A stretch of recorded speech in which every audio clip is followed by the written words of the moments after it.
Hi, and welcome to another episode of Studio 411. I'm your host, Larry Dasilva, and today we have a homegrown product, which is always nice to hear and see.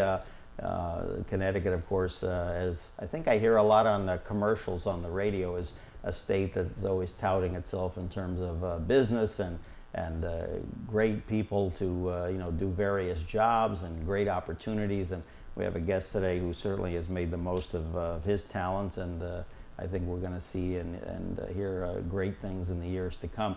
Filmmaker Jacob Bittens, who's a Simsbury native, is joining us here on the program today, and we're going to talk some filmmaking as well as his brief career, again, just on the beginning stages. Jacob, welcome to Studio 411. Thank you so much for having me. A pleasure.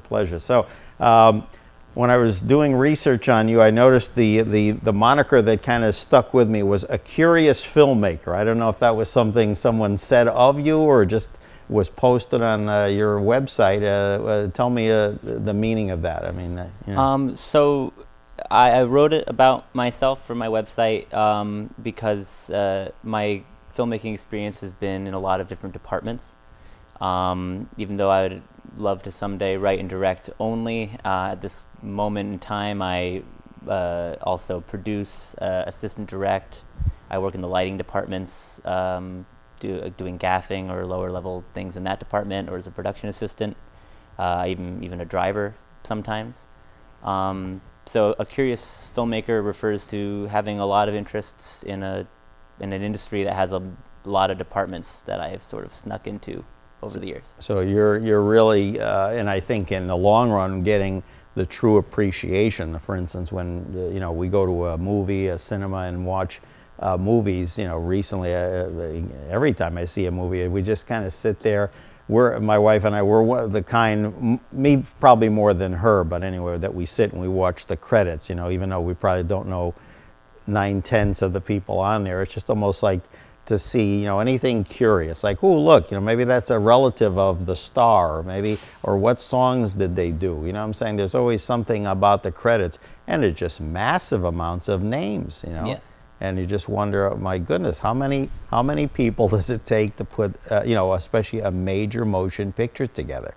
A lot. I mean, the largest films have thousands and thousands of people involved. If you watch like Captain America or something, you're seeing countless people who may not have even been on set, but are working in the special effects departments, in the casting, in all sorts of logistics that have to happen, stunts.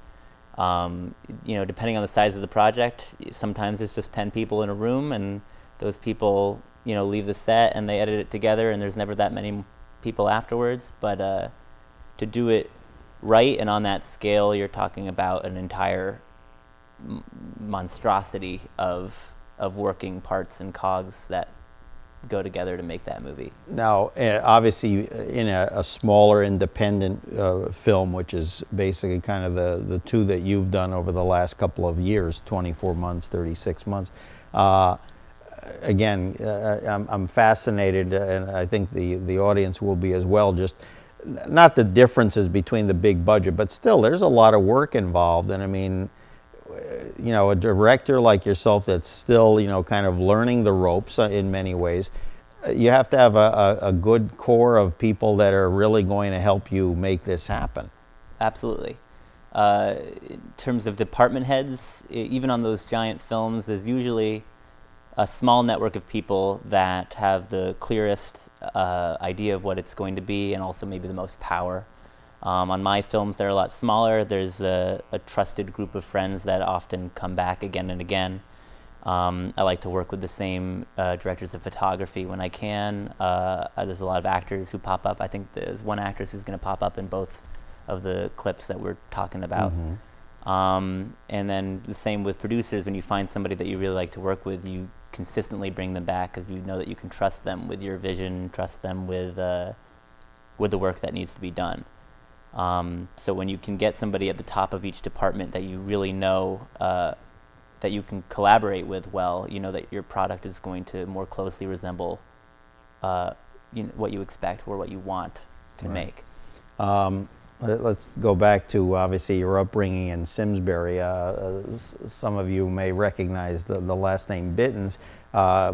Whether this played a part in motivating you to kind of go into the media field, tell the audience a little. Your dad was in radio for many years, both as a salesman and back in the day as an on-air person. Yes. Tell us a little bit about, I'm sure folks will remember your dad. Well, a lot of people may remember my dad as Barefoot Bob. It was a DJ in Connecticut for many, many years on...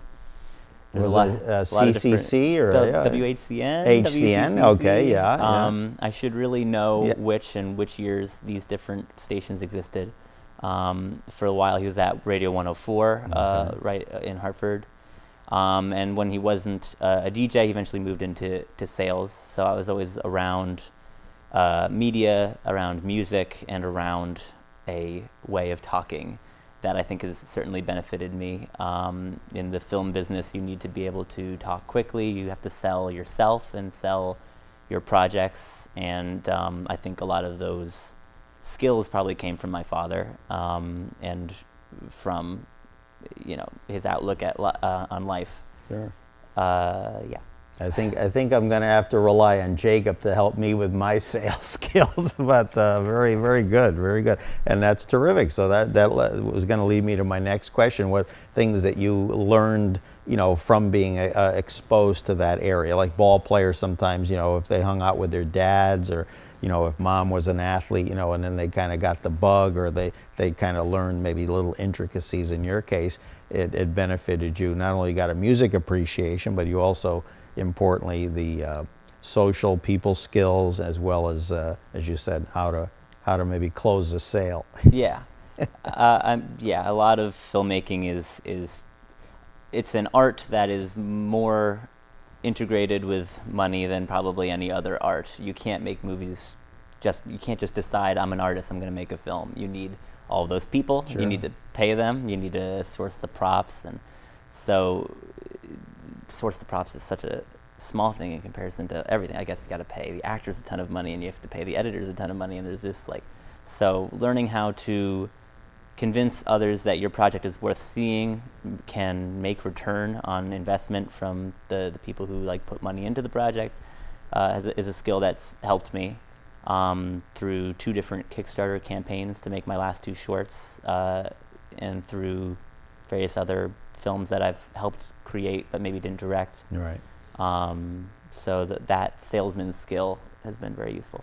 Here's one of the promo shots from one of the movies we'll see a clip from a little later on, Go to Hell, a film by Jacob Bittens.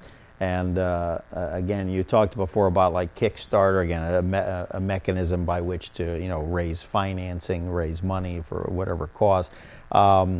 Prior to that, again, in the old days, again, old days meaning 10 years ago, 50, 60 years ago, what was the mechanism? I mean, you had to go out and, I assume, either get someone with big bucks to finance a project, or a lot of little people, or some places, I know in the old days, there's a line in an old Mamas and Papas song about, having to ride the American Express card in order to, make these charges to finance something, and pray to God that it was successful, because you had to pay somebody back at some time. Right. Well, so the word old days can mean a lot of things. In the old days, I mean, early cinema was not as democratized as it is now. There was only certain people who could even make movies way back when, and it was big studios, and it was very expensive, and I can't exactly say where the investment in those came from, but I believe it came from the studio themselves, MGM, sure, yeah. And would put tons of money into these things because they would make a ton of money back. What they call the old cast system, not cast as in CAST. It was cast as in meaning you were almost a prisoner of the studio. If you were signed by them, you did what you were told. You were going to put in these movies whether you wanted to or not. I mean, it wasn't until many people like Katharine Hepburn and on and on and on that either fought the system, and then in some cases were blackballed or blacklisted in their own way. Maybe not publicly, but and then of course in the 50s, people like Burt Lancaster, Kirk Douglas, many others started producing their own films, which again, that's kind of really where all these people like now the Tom Hanks and his wife and countless others Sure, and founded their own production companies. It's sort of the difference between, it used to be, I think, maybe more business, and while it was an art form in its own right, the art form has definitely changed as the years have gone on. As it's become easier to make films, you have a lot of these independent artists and filmmakers making films for a lot less money, but also with a lot more interesting ideas and perhaps more controversial ideas. The Duplass brothers, Mark and the other Duplass brother, their initial independent films are really well written and really smart pieces of work that made for absolutely nothing. It's just like their friends themselves acting in the films. They get in a car and they drive somewhere and they film along the way. Well, I was going to ask, and I'm sure there were others before this, but the one, I believe it was the Salem Witch Project back in the late 90s. The Blair Witch Project? The Blair Witch Project, yes, Salem. Sure, and that's wrong witches, yeah. I mean, as it's become available to us, cheaper cameras, crews of smaller groups are now able to make a movie without relying on a studio system to make it happen, and so you get a lot more interesting products, I think. Now here's a shot where you talk about the advances in equipment. You're using what would be considered, compared to the old days, a portable viewer or playback system, I assume possibly even on set, where you're watching what has been done or what is about to be done, correct? Yes, yeah. And certainly that's different than even not that long ago when you were shooting on film, where even if you did have a form of a monitor, you didn't exactly know what was going to come back. Right. It's very easy for film to be destroyed in the process of its development or just to come back looking wrong. We were very lucky to shoot this and the other film digitally, where you can see essentially exactly what you're going to record before you record it. So the term rushes, where people would, production heads, directors would watch things that were shot the day before or that Right. day. It's certainly changed a lot. It's much more instantaneous if they want it. Agreed. Dailies used to be like and it's kind of sad that it's gone, that you don't have like the crew or at least a small group of people getting into like a movie theater to watch what they shot that day and talk about it before it gets like sent out to be edited and put together. With digital, you can watch it moments later. There's a lot of times on set where somebody will say, "Can we watch playback?" And it means that literally seconds after you've recorded it, you can see exactly what it was. You see that it worked with no errors, or you might see that there is an error and you can go in for another take. It's sort of a luxury to the digital age of filmmakers. As like with anything, it's got its pros and its cons, just like, the advances in cartoon making, and, in some ways it might have put more people out of business than it's helped, but certainly Sure. it's streamlined the process. The purists will say, that we still want, artists drawing 24 frames or 36 frames per second, but again, which that in itself, is mind-boggling what folks in the Disney and Warner Brothers days, did that we grew up watching. But everything now it's a different system. Let's take a break here while we look at one of the what is that called? I should know. Slate. A slate. There you go. See, and digital now too, as opposed to the old chalk method that was used for many years. We're going to watch a clip if our boys in the truck, as they say, can get it ready. We're going to check out a clip from the film Little Drifter that you directed. Tell us a little bit about the movie and also the clip we're going to see. Sure. So Little Drifter was my intermediate film at NYU. When I went there, I was in a class where you make a film that shouldn't go longer than 15 minutes. It really shouldn't go longer than 10 minutes, as they suggest. I think that the actual film ends up being 12. And this was an assignment, and sort of the first large-scale assignment that you get at film school there, where you're finally tasked with casting and getting a larger crew. You're given a small package of gear, and you go out into the world for a weekend, and you shoot the best movie you can. There you go. And the clips are, I think, just 2 short, minute-long clips of different scenes in the film. Okay. All right. Little Drifter, a film, one of 2 that we're going to talk a little bit about and also check out here on Studio 411. Our guest, Jacob Bittens, filmmaker, jacobbittens.com for more information. And right now, if we're all set, Little Drifter, take it away.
Share too much,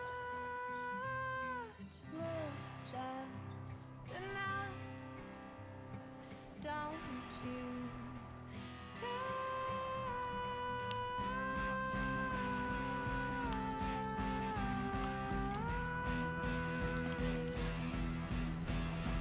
my tendency.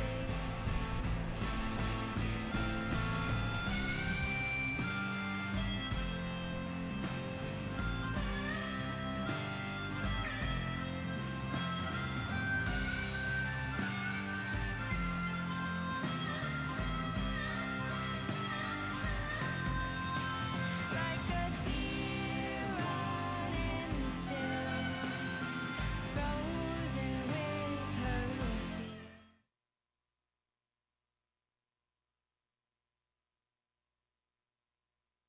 Jacob Bittens. We just saw some footage from one of his 2 movies that we're going to be talking about today, Little Drifter. Tell me a little bit about, again, when I saw the clip, it seemed kind of like a mystery, but again, it was a teaser, so fill me in on... I would love to call it a thriller, but it's a quiet little drama about a woman who, after the sudden death of her boyfriend, she discovers these love letters in his desk that are not from her, from somebody in a town called Timberville, Virginia, and she ends up going to this town to hunt her down.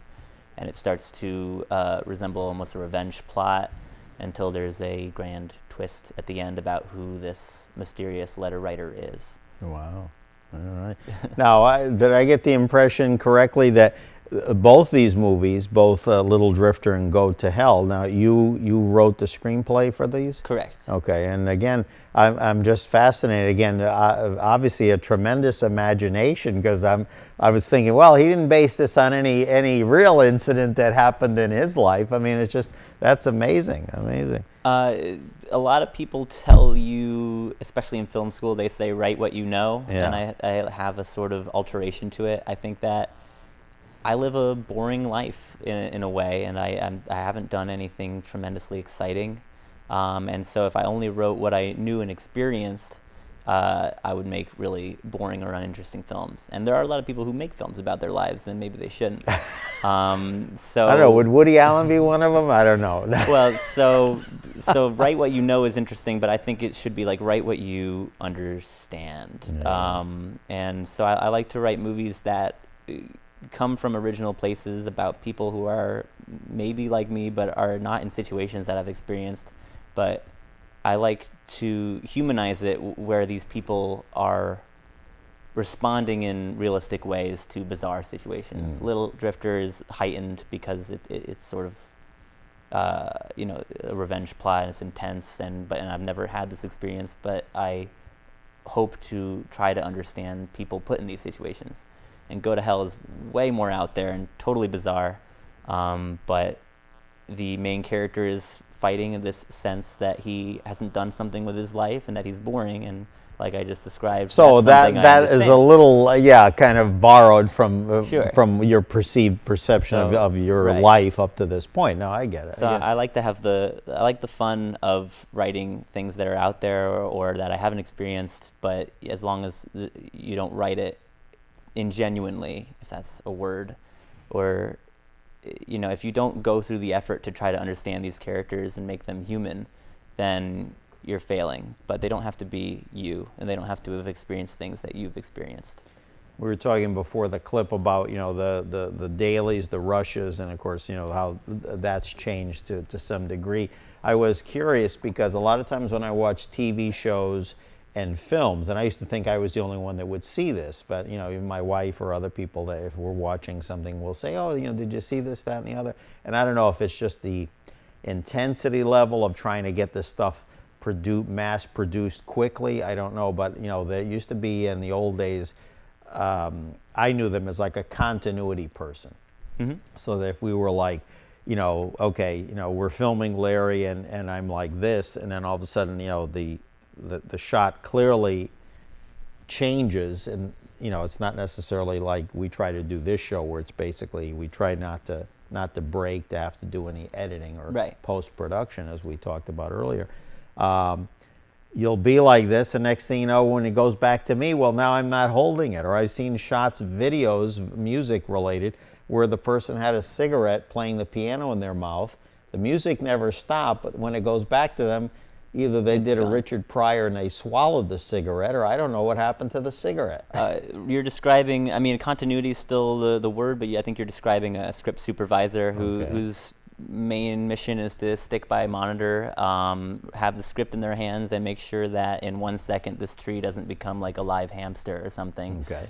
Because people would notice and be very confused. But the script supervisor or the editor, again, going back to pre-digital times, would be more apt to catch that. I see that tremendous amount of times on television. There's just, it may be the fault of the script Yeah. supervisor, but it's also it's the curse of our industry that everything is time is money. Everything's going faster and faster, and there's so many things to catch Yeah. that I bet even though when you're catching those, for every 1 or 2 continuity errors that you're catching on television, 100 were caught by this person. And it's just so hard to catch them all. The other thing too I've seen, and I reference this because you've had the opportunity to already work on quite a few projects, but you've worked on several current or soon to not be so current CBS projects like Elementary, Person of Interest, and other programs that I see, not necessarily those. There'll be a shot where you and I are talking or having a dispute, let's say, and next thing this camera over here, we'll call it camera 3, is filming me from the back. So it looks like it's still the same shot of me telling you off about something, but really it's different. And then even then you notice that the inflections or whatever don't match, And again, I'm just overanalyzing my TV shows. No, you're a careful viewer, and I think part of it is that people, the producers of these shows, hope that people aren't as careful as you in taking a guess. look. But there's also there's a lot of things that sometimes they reshoot, and sometimes they don't have the actor for very long. I wouldn't be surprised if a lot of the times when they do the angle you're talking about from behind my Yeah. head or something, it's because I had to go, and they couldn't afford to keep me Wow. any longer, and there's just somebody else there who has the same, they're double. There's all sorts of reasons why they might have to cut to that shot. Especially at higher levels, you have Leonardo DiCaprio on set, you're only going to have him for a few hours and he's gone. You can bet that in shots where they don't need to see his face, he's probably not the guy. It's probably somebody who's always on set, who looks a lot like him and has the same kind of look of hands and the same back of head. And So no, go to your trailer stunt and we'll double. call you when we're ready. Yeah. I'm ready for my close-up, Mr. DeMille, as Gloria Swanson exactly. once uttered. It's like on the indie stuff, you don't have that kind of luxury. If you're lucky, if you have stand-ins for the lighting process, Sure, sometimes you have to call the actor who's going to work for the next 12 hours. Unfortunately, you have to have them come out and stand there just for you to angle the lights and stuff at them. But at a certain level, the highly paid assets are not standing in for anything. They're not there a second longer than they have to be. Amazing. Growing up, obviously, your dad was an influence in many ways. What what things do you recall? I mean, either individuals or things you saw either at the movies or television. What kind of, give me a couple of things that, you know, influenced you that you look back and say, wow, you know, that program or that person or that actor or that director really, like, you know, let's say age 10, 5, 15. I mean, there had to be people along the way that maybe you don't even realize are ingrained in your head. Sure. Well, to go further back is to embarrass my parents and say that from a very young age I was watching movies I really shouldn't have been watching at all. And all these films that we're talking about have a sort of skewed perspective. They're a little bit dark. And the first movie I remember seeing is Arlington Road, which is like a movie about counterterrorism, and it starts off with a kid whose arm has been blown off by fireworks. Who was in this? I don't remember. It's a Jeff Bridges film. Oh, really? And there's one other pretty high named actor. I don't think it's a very good movie. But you know, from an early age, I was allowed to, maybe shouldn't have been, to watch pretty much any movie I had the remote interest in. And so I watched a lot of action movies. I loved Batman movies. I was watching violent movies. I watched a lot of cartoons, and I think that sort of factored into the kind of writing I have, being more out there, being more extreme. My sort of dissatisfaction with small town life that I think prevails in all of these films maybe came from seeing these grander, more explosive events, regardless of whether they resemble reality in any way. Any period pieces, or I mean, just let me rephrase that.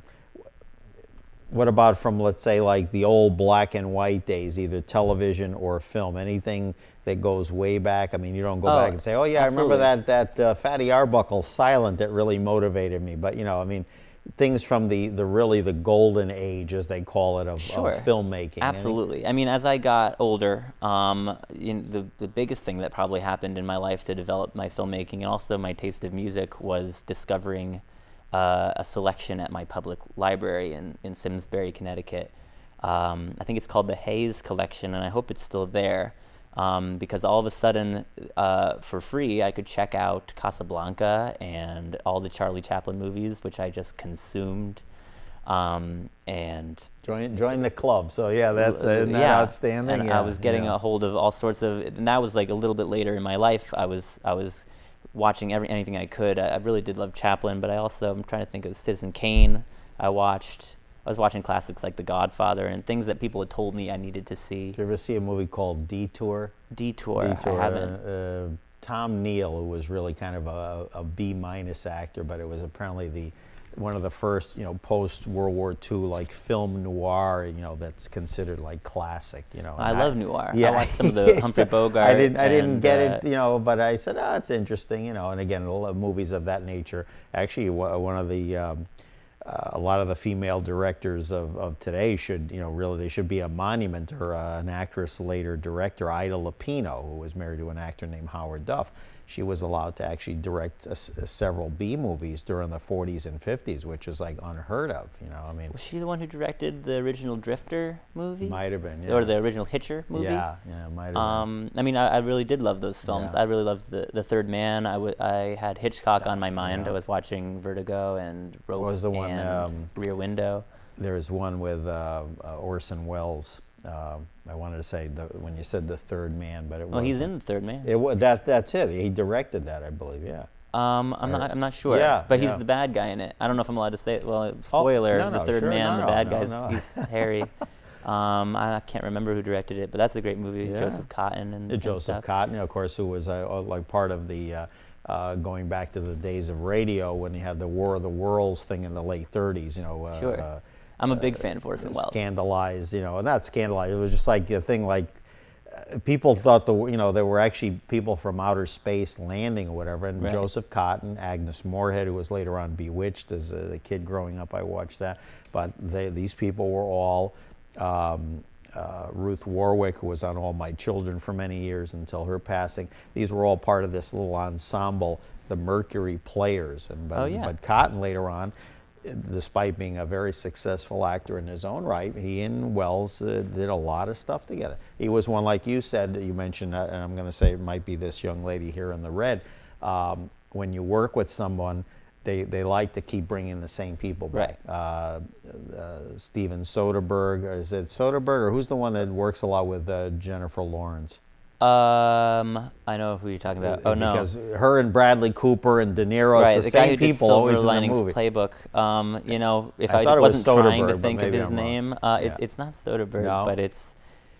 I think Oh, it's the one no. who He says did he's going to American do one more Hustle, movie too. and then he's gonna retire, you know, before he gets stale. That's what he says. You know? I will try to remember it before the end of this, what his name is. But yeah, when you can work with the same, you know, Martin Scorsese worked with De Niro forever and still works with DiCaprio all the time. Leonardo, it's like I Yeah. think he's done more movies with him than And Woody Allen just keeps finding people to cast as Woody Allen for a few years who can't or isn't him anymore. But Woody had a thing that you would always see the same female leads because he was usually living or dating Sure, them, right. you know? Mia Farrow's in a lot of those. Yes, Diane Keaton and you know on and Diane on Keaton, and of on. course, right. Sorry. So I mean, there's critics on both sides. There's people that say, well, it's great in terms of familiarity, but then there are others, like again with the Jennifer Lawrence thing, and just said, you know, can we get like some people to work with someone else? Sure. And I didn't have a on problem. one hand, with it. it's like you find your muse and you want to work with them a lot, and on the other hand, there are a lot of roles that may get in the hands of people who aren't right for it, but they're there because this director loves them. And in the so old be it. days, it didn't come up as much, but still, I'm sure Bogart did. I know John Wayne and Maureen O'Hara. Some of it was who they were with in terms of the studio and or the director, like a John Ford or a Hitchcock or whatever. They would sometimes, you know, people would maybe do 3 or 4 films, perhaps over a longer period of time. Right. But part of it was because these were the folks they were either comfortable with or they were the ones that were locked into that studio, Sure. or that, you know, Hitchcock independent had company. Jimmy Stewart and a ton of them. Oh, sure. Mm. You know, I mean, even people forget he and John Wayne were in like 2 or 3 movies together, but nobody complained. You know, it's just now everybody is like wants different. You know, Leonardo. I mean, he's done such a wide variety of films. The last one that he won the award for, the Revenant. I mean, I'm just like, wow, what kind of filming setup that must have been. I've heard a lot about that Yeah. setup, and it was a real nightmare for everyone involved Because to of make it. the elements, the cold weather, I assume. Plus, there's a certain amount of technical 3D work. Isn't there a scene where he's attacked by some sort Attacked of by a bear? Yeah, bear, but that's all. It was my understanding is it was a very intense shoot in very extreme conditions with a director who really knows what he wants, and he's extremely talented, but also I think probably unwilling to compromise. And so they had to go to real locations, shoot in natural light. There was very little lighting going on in that film. It's mostly just real. I remember they went to a location to start shooting, and it hadn't snowed because of, I guess, climate change. This location was no longer what they expected, and the shoot gets delayed for months, and they go find another cold place to be cold in. I've heard there were a lot of fights in that shoot and a lot of tension, but in the end, the film's quite good. Obviously, very successful. Unlike on Jacob's films, and we're gonna see care a that lot there about is crew. nothing but continuity. Everything is hunky dory, and there's no beefs here. We're gonna see a clip from the movie that he did in the last year and a half. Yeah, I think Yeah. it's coming up on over a year now. A movie called Go to Hell, and we'll talk a little bit more about that. But if we're ready in the truck, we'll watch some clips from Go to Hell. Jacob Bittens here on Studio 411.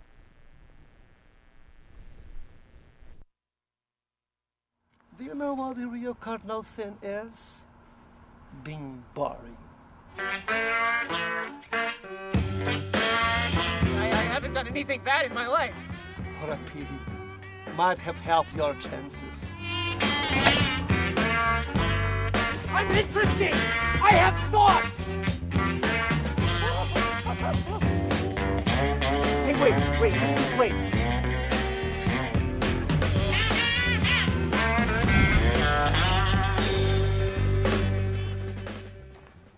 Welcome to hell.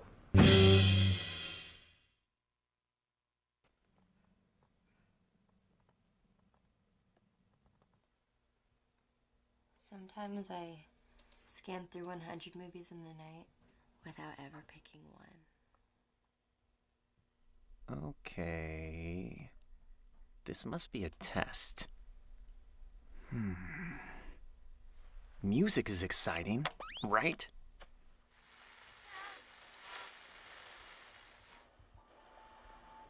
I love this song.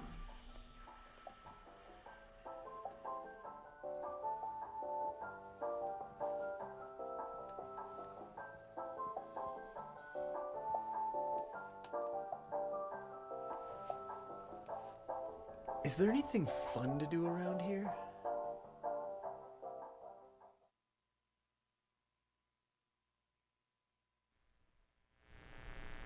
Back on Studio 411 with our guest Jacob Bittens, jacobbittens.com for more information. Jacob, a curious filmmaker, as he calls himself. Obviously, again, the experience and the great crew I'm sure that you've worked with on these couple of films, but as we said earlier, you've had the opportunity to do obviously various things to kind of broaden your horizons. We talked before we went on the air. You worked on the, I'm sure, very large crew, the 2016 Teenage Mutant Ninja Turtles 2. Yes. Which is certainly a lot different than the ones I remember in the 1990s. I mean, these guys look kind of fierce. These ones have a lot more CGI and they look a lot darker. To say that I worked on this film is maybe too large an overstatement, just because I worked in the lighting department on that film and several others and on television shows as an additional electric. And my job would range from running heavy cable to and from set, from generator trucks to, on that particular shoot, sitting in a bucket of a crane about 80 feet in the air for many hours, learning just how severe my fear of heights can be. Was this on but an it was outdoor exciting. set or indoors? This was outdoor. This was Outdoor. right on the streets of Manhattan. We were on Cortlandt Alley, and the bucket swayed. I was left going to and say, right. you're praying for not a big gust of wind. Yeah. It was, so that wasn't particularly pleasant, but it gave a good vantage point. I could look down at probably like 200 people floating around, and Megan Fox was like the tiniest dot in my vision. So it's exciting, but for the films that are that big, I'm not given huge roles yet. I just, we'll get back to the current adventures. I just thought of something we were talking about, Charlie Chaplin. There's a great story. I wish I could direct you to how to find it. We all think of silent films back in the early part of the 20th century as being primitive and obviously before sound or whatever.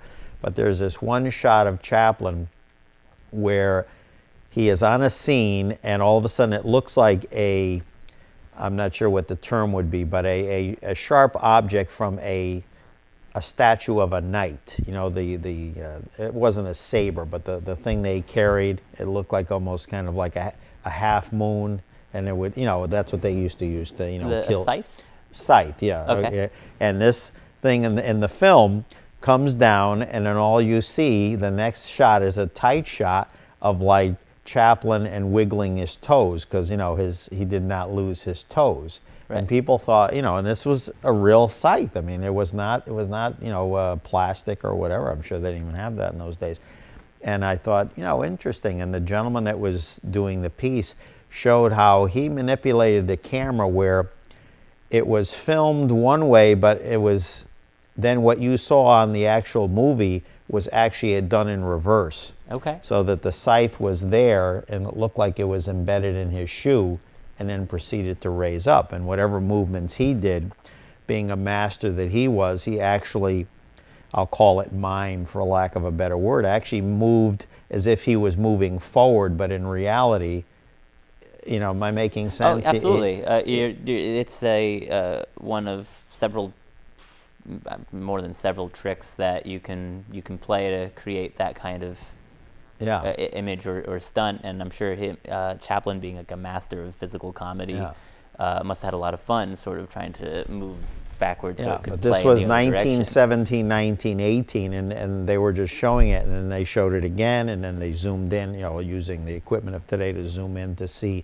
that look how it was done. But when the public saw it in the, the giant art movie houses with, of course, the accompaniment of the organ or music, thought, oh my God, what happened to him? And then next thing you know, no, he fooled us or fooled them all, Right. And that's why even when I've had the opportunity, Nosferatu, the original silent, I want to say the Mark of Zorro with Douglas Fairbanks Sr., to see those in like places like Wesleyan or off the beaten path theaters that were showing these, and even with an organist playing the accompaniment, Oh, that that'd I be guess, amazing. and it just Must be. amazing. But And- even Nosferatu, creepy movie, Right. but to see that on the big screen, nothing like it, It's fun to watch Buster Keaton movies because a lot of the times the things that you can't believe are real turn out to be real. Some of the train stunts in The General are just like him putting his life in extreme danger around Right. a train. Harold Lloyd was another one. There's clips Right. of him, actually hanging on some sort of clock. Now, in today's world, well, they would use, computer graphics, whatever, to make it look like he was hanging. Meanwhile, he'd probably be hanging no higher than here onto Right. a floor. But Lloyd, again, I don't know. I don't know enough about him. He's almost kind of like a forgotten silent film genius, in my Right. opinion. I mean, I think that image that you're describing is is the few that I could name of him, though it's really impressive and pretty Yeah. iconic, and I didn't know that was real. So he's just hanging off a clock. Yeah. Oh, yeah. No. way high up. From what I read, there was no, kind of fakery there. It was really, and I thought this man is insane. But again, that's what they had Gutsy. to do in the days. Yeah, and things used to be a lot more dangerous, and Yeah. now I think for good reason. Now sets are a lot more serious about safety, and a lot of times Yeah. that's my job actually when I'm an AD. Safety, like if I'm on a shoot and the actor's like, I'm gonna go hang off that clock that's really high up in the air, I'm gonna shut that down. Right. And unfortunately, I'll crush the dreams of future Lloyds, but rather people be safe. Well, and you mentioned Buster Keaton. I mean, I know the shot you're talking about. Isn't there one where actually two trains collide? Yeah, I mean, I mean- there's a few in there. I mean, there's stuff with logs and flipping, and the train General comes Steamboat by, Willie. I mean, there's just Steamboat countless Willie, of- the one where the house falls on Yeah, him, and yeah. he had to just trust that he was standing in the right place. Right. Well, that, of course, that one I could see where that easily could be done. I've seen that even on like present-day sitcoms where they raise it, they mark, the square or at least designate it. But again, it's the gotta one be you're talking terrifying. about was quite a substantial side of a house. I mean, Yeah. it was not, just a foundation or a bunch of 2x4s or whatever put together. This, Yeah. So again, it's just remarkable stuff what they do. In some ways, yeah, it's a lost art, But again, the key word of the 21st century, liability, Yeah, certainly. Much and more in all litigious society. professions, not just the filmmaking business. And it's a little bit of a shame. I mean, safety aside, what's a shame is you see a lot of these big budget films and they're doing it all with computer generated effects. But I really do miss some of the more practical effects. One of my favorite movies is The Thing, the John Carpenter version, and I think it was the 60s. The one with Adrian Barbeau in it. I don't remember. It's I Kurt wanna say, Russell's in it. He's the Kurt Russell and I want to say late people. 70s. Yeah, Maybe late 'cause the 70s The other then, one was 1950s. and- Steve McQueen, I think, was in the first one. I think that Yeah, yes. 58, yeah. The Carpenter version has these incredible effects. There's no CGI. It's just like this one man's like entire life energy put into these creatures that move and these robotics and a lot of things with wire. And the movie's pretty disgusting, but there's these things that happen in it that are completely impossible. Like a person's head falls off, grows legs, runs out of the room, and you see these things done practically, and it's like movie magic, and you think it's real. And now you watch movies where you kind of can tell it's not real. It's all sort of 3D Yeah. animation. A guy that was inspirational to a lot of people, the one that comes to mind was that he inspired was Ron Howard, for one, was a gentleman who was kind of a B-movie king named Roger Corman. I don't know if you studied yeah. about him, but he He's a was fascinating character. It goes back to some early movies at a place called American International, which a lot of the viewers may remember. That was the studio that did a lot of the beach pictures, you know, Frankie Avalon, Annette Funicello. I'm really dating myself now. Buster Keaton was in those too. He had, like, you know, little bit parts in it. So if you like Buster, I'm sure Buster he was doing it strictly for the money at that point. Believe me. maybe not then. Before he. Oh, this was Corman must have loved Buster. Yeah. Maybe not the other way around. But no, Corman didn't necessarily have to do with those. But that was the movie studio that kind of an independent that was big in the '60s and '70s. And Corman got his start, I believe, with a lot of those folks, working with Jack Nicholson, young Jack Nicholson, and, you know, Little Shop of Horrors was another B movie that if he didn't do it, someone else in that same ilk did. But he did one with Nicholson where he was like a general or some sort of military guy, and Boris Karloff was in it. I mean, you talk about odd pairings. Sure. But again, one was starting out, the other one was a veteran actor looking for work. You know, strange bedfellows. Hey, if they're willing to do it for the money, that's what happens. Why not? Yeah. Yeah. Sorry. I don't know. I don't know what to say to that. No, but, I'm just you know. But my original point was that, again, Ron Howard was inspired by him, and look at Ron Howard. I mean, he's gone from playing little Opie and Richie Cunningham Right. to, you know. I used to get compared to Ron Howard. Yeah, I was, yeah. I Oh, was you Opie. do? Well, Okay. well, Very not good. anymore, luckily. But when I was a little You kid, I you looked should like have Opie. half the success that he. It was he Opie has, or Damien from The Omen, and I'll take Opie over that. But being a little red-haired kid. There you go. A guy that I read an article recently on, and I just thought your thoughts. Someone you followed or admire, none of the above. J.J. Abrams, who's done several remakes that obviously weren't necessarily his original works, and then has been involved in stuff, even television shows like Lost that he helped create. I have a lot of respect for J.J. Abrams, and it's interesting that you mention him. I actually first heard about him watching a TED Talk he did called The Mystery Box, and he describes sort of his philosophy about filmmaking, which I think I really connect to. He really believes that there's a sense of wonder to going to see a movie, and that storytelling can really transport you through pretty simple tricks. His Mystery Box, for instance, is just a box that has a big question mark on it, and you don't know what's in it. And not knowing what's in it is much more interesting than him opening it. He doesn't open it during the TED Talk, but he captivates you for an entire 20 minutes, making you wonder what's inside the box and forcing you to engage and use your imagination.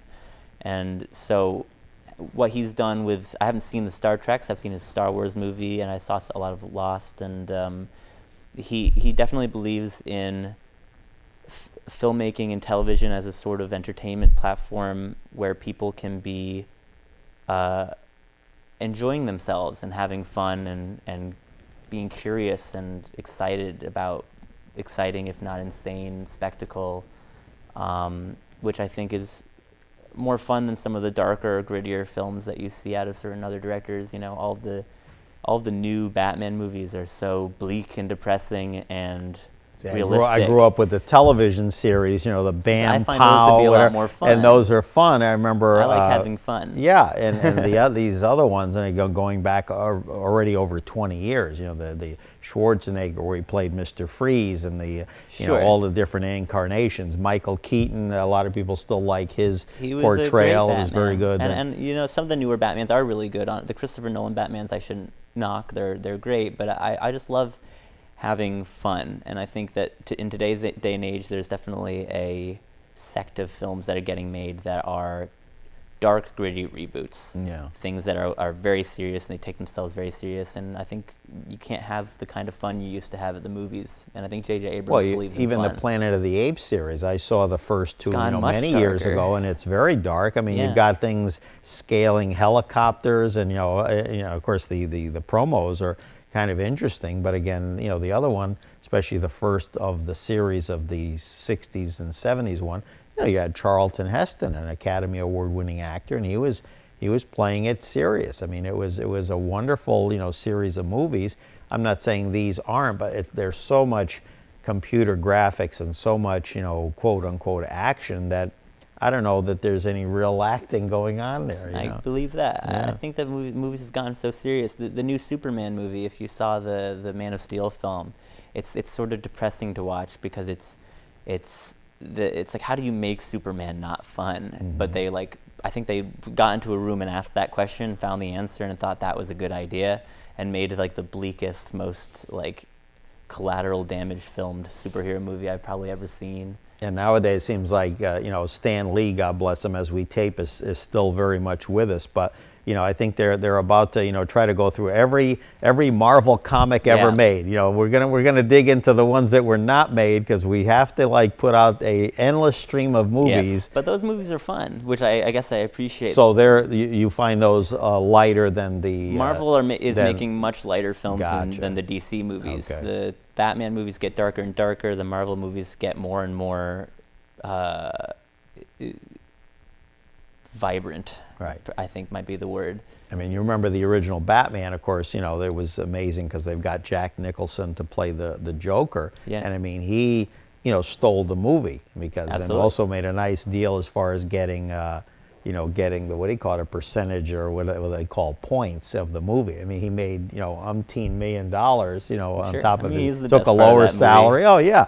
But I mean, who knew? But I mean, Right. you don't, at least I don't see that, and I'm not necessarily a big fan of those type of movies. Again, I'm more the traditionalist. I remember the old Superman, the old Batman, and now we're gonna shove Wonder Woman down our throat, and Supergirl is doing so on television. So these things sometimes give me a plot line and a storyline. I mean, for separate reasons, I'm really glad that they're making Supergirl and Wonder Woman, though. I think that outside of movies getting so bleak and whatnot, there is a push for more diversity, both in race and gender in these films, and it's nice to see. I mean, like, Wonder Woman should have happened a long time ago. Supergirl should have happened a long time ago. There's shows on Netflix now like Jessica Jones that are very progressive and primarily female, and Some it's of that very too good is to see. it took a hit back 10, 12 years ago when Halle Berry did the Catwoman movie. Catwoman, and Catwoman then was to really me bad. that set the whole thing back, as the purists or the suits, as we call them, are up there saying, well, see, I told you that wouldn't work with a woman. So It's, right away that got everybody, because as soon as there's a failure, whole Yeah. careers have been ruined, directors and the like, because I of mean, Catwoman, that's certainly not Halle Berry's fault. But that movie is really hard to watch. It's really bad. But we also have like the all-female Ghostbusters. I'm particularly excited about. Oh, I it think is? Yeah. So what happened? I thought we were going to see Aykroyd and No, I mean, well, they no. might appear in it in cameos, but it's Melissa Wow. McCarthy. Yeah, Melissa McCarthy, Kristen Wiig. Oh, it's going to be Bridesmaids too? At least those two from the cast. Yeah, I mean, Bridesmaids is great too. We can actually, get so. Maya Rudolph and the rest. That was one I was in a hotel once, real quick, as we wind down our talk with Jacob Bittens. I'm sitting in a hotel. I was going to an event, and all of a sudden, I just was, mesmerized by this movie, Bridesmaid. And I was like, who is this actress? And I hilarious. realized it was Kristen Wiig from Saturday Night Live. Oh yeah, she's got Yeah. and she's actually a really talented dramatic actress. I saw this movie recently called. I'm not going to be able to think about it fast enough, and I think we're winding it down. Welcome to Me. It's called Welcome to Me. It's pretty depressing, very serious movie, and she's fantastic in Yeah, it. she's not Kristen just Wiig is- she's not just a comedian that does skits Yeah, and she- impressions. She's very got she's a very, stuff too. very Same thing with talented Maya actress. Rudolph. These people actually, have more depth than people give them credit I mean, you for. saw that with Bill Murray too. I mean, he was a comedian forever, and then he started doing a lot of these great dramatic roles like Lost in Translation, and it's like very talented. And even people. then with Bill, and I, like you, I'm blanking on this movie. Right after Ghostbusters, he did a dramatic movie, an old Tyrone Power movie, and it was lambasted. And then he never did one for Razor's Edge. Yes, sir. Yes, sir. Yeah, that didn't go so well. No, but I picked heard it back was a up. good movie. I saw parts of it. I liked it. I so. have not seen it, Yeah. but I keep my brain like an encyclopedia, There you go. and I like to study movies. We're winding down with Jacob Bittens, jacobbittens.com for more information. Real quick in 30 seconds, upcoming projects. Oh dear. At the moment, I'm freelancing. I work as a producer, an AD, a gaffer. My own projects. I'm hoping to put together a very cheap short But other than that, I'm writing my first feature. I hope to produce it sometime in the next 5 years when I can make Very good. money and if he production need- happen. And if he needs a sometimes pseudo talk show host for a scene, he knows he I know can who call. I'm calling. Absolutely. And we'll try to direct you to some people that might be able to help you out as well. Jacob, a pleasure. Always good to talk film with you. I think great I talking with found you. someone that we want to do a show in the future on films in general, not just filmmaking. And I think we're going to have to get you back here with love some to be heavy back. hitters. Absolutely. talk about That's this it all for this episode of Studio 411. Our guest Jacob Bittens, filmmaker, Simsbury, Connecticut native. Rah Simsbury, go. Okay, and anything he might have said that might not have been favorable, believe me, I'm sure he. I'm sure. We can always edit it out, but no, I kid. We thank you for joining us here on this episode of Studio 411. We look forward to seeing you next time. Have a great week.